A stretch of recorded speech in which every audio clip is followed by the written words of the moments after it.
যে পশ্চিমা বিশ্বের বিরুদ্ধে বরাবরই ইসলামোফোবিয়ার অভিযোগ ওঠে, সেই খোদ আমেরিকার মাটিতেই আজ কেন হালাল খাবারের সুবাস মমা পড়ছে? কেন বিশ্ব ফুটবলের পরাশক্তিরা আজ লাখ লাখ মুসলিম ফুটবল প্রেমী আর খেলোয়াড়দের সামনে মাথা নোয়াতে বাধ্য হলো? এটি কি পশ্চিমাদের মনের পরিবর্তন, নাকি পরিস্থিতির চাপে পড়ে নেওয়া কোনো বাধ্যবাধকতা? গত 11 জুন মেক্সিকো সিটির ঐতিহাসিক আজতাকা স্টেডিয়ামে বর্ণিল আয়োজনের মধ্য দিয়ে পর্দা উঠল 2026 ফিফা বিশ্বকাপের। তবে এবারের আসর শুধু মাঠের লড়াইয়ে সীমাবদ্ধ নেই। ইতিহাস ভেঙে এবার বিশ্বমঞ্চে লড়েছে রেকর্ড সংখ্যক 13টি মুসলিম প্রধান দেশ, যা গত কাতার বিশ্বকাপের তুলনায় দ্বিগুণেরও বেশি। মাঠে যখন শতাধিক মুসলিম ফুটবলাররা তাদের ধর্মীয় রীতিনীতি বজায় রেখে লড়াই করবেন, তখন তাদের জন্য উপযুক্ত পরিবেশ নিশ্চিত করা আয়োজকদের জন্য এখন আর কোনো পছন্দ বা অপশন নয়, এবং একটি আবশ্যক দায়িত্ব হয়ে দাঁড়িয়েছে।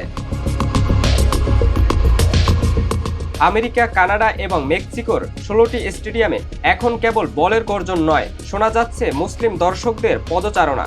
আর এই বিশাল সংখ্যক মানুষের মন জোগাতে খোদ মার্কিন মুল্লুকে বসেছে হালাল খাবারের মেলা। নিউ জার্সির মেটলাইফ স্টেডিয়ামের মতো বড় বড় ভেন্যু থেকে শুরু করে প্রতিটি আয়োজক শহরে রেস্তোরাঁগুলোতে এখন পশ্চিমের সংস্কৃতিকে একপাশে সরিয়ে রেখে নিশ্চিত করা হচ্ছে হালাল খাবার। বিশেষজ্ঞরা বলছেন, এই বিশেষ আপ্যায়ন পশ্চিমাদের নিছক উদারতা নয়, বরং লাখ লাখ মুসলিম সমর্থকদের চাহিদা মেটানোর একটি বাণিজ্যিক ও কৌশলগত বাধ্যবাধকতা। পশ্চিমা মাটির এই পরিবর্তন ফুটবল ইতিহাসে এক নতুন যুগের সূচনা করল। আমেরিকার মাটিতে মুসলিমদের এই রাজকীয় পদচারণা বিশ্ব ফুটবলকে আগামীতে কোন দিকে নিয়ে যায়, এখন সেটাই দেখার বিষয়। ভারতের মর্মান্তিক এয়ার ইন্ডিয়া বিমান দুর্ঘটনার 1 বছর পার হয়েছে। এখনও কোনো চূড়ান্ত তদন্ত প্রতিবেদন পেশ করেনি দায়িত্বে থাকা aircraft accident investigation bureau AIB। রয়টার্সের সূত্র অনুযায়ী প্রতিষ্ঠানটি এখনও বিমানের ইঞ্জিন বিশ্লেষণ সম্পূর্ণ করতে পারেনি। তবে আন্তর্জাতিক নিয়ম অনুযায়ী তদন্ত শেষ না হলেও একটি অন্তর্বর্তী প্রতিবেদন পেশ করা বাধ্যতামূলক। এদিকে তদন্ত প্রতিবেদনের জন্য অপেক্ষা করছে দুর্ঘটনায় নিহত স্বজনেরা।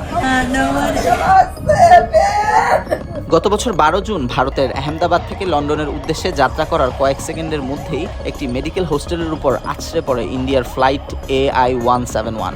এতে মোট 260 জন নিহত হয়, যার মধ্যে বিমানের যাত্রী ও ক্রু 241 জন এবং বাকিরা মেডিকেল হোস্টেলের 19 জন ছিল।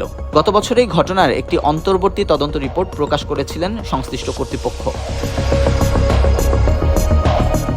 আন্তর্জাতিক নিয়ম অনুযায়ী কোনো বড় বিমান দুর্ঘটনার 1 বছরের মধ্যে তদন্তের চূড়ান্ত রিপোর্ট প্রকাশ করতে হয়।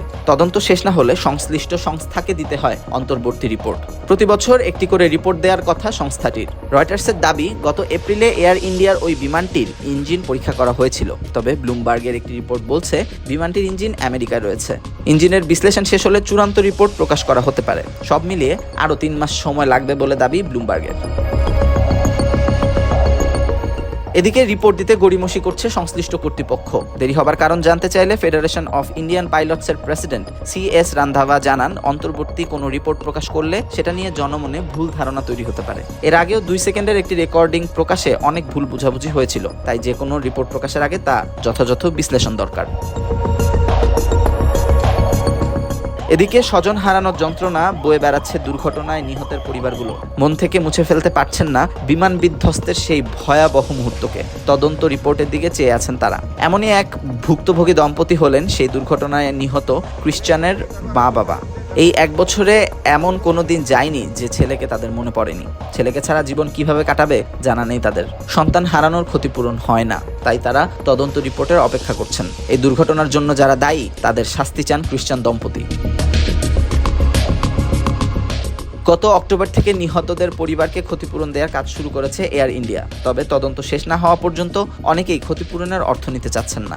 এয়ার ইন্ডিয়ায় গাফেলতি ছিল কিনা তা জানতে এখনও অপেক্ষা করে আছেন তারা। প্রতিষ্ঠানটি জানায়, ক্ষতিপূরণ নেওয়ার বিষয়ে কাউকে কোনো চাপ দেওয়া হচ্ছে না। যে কোনো সময় ক্ষতিপূরণের অর্থ নেওয়া যাবে বলে জানায় বিমান সংস্থাটি।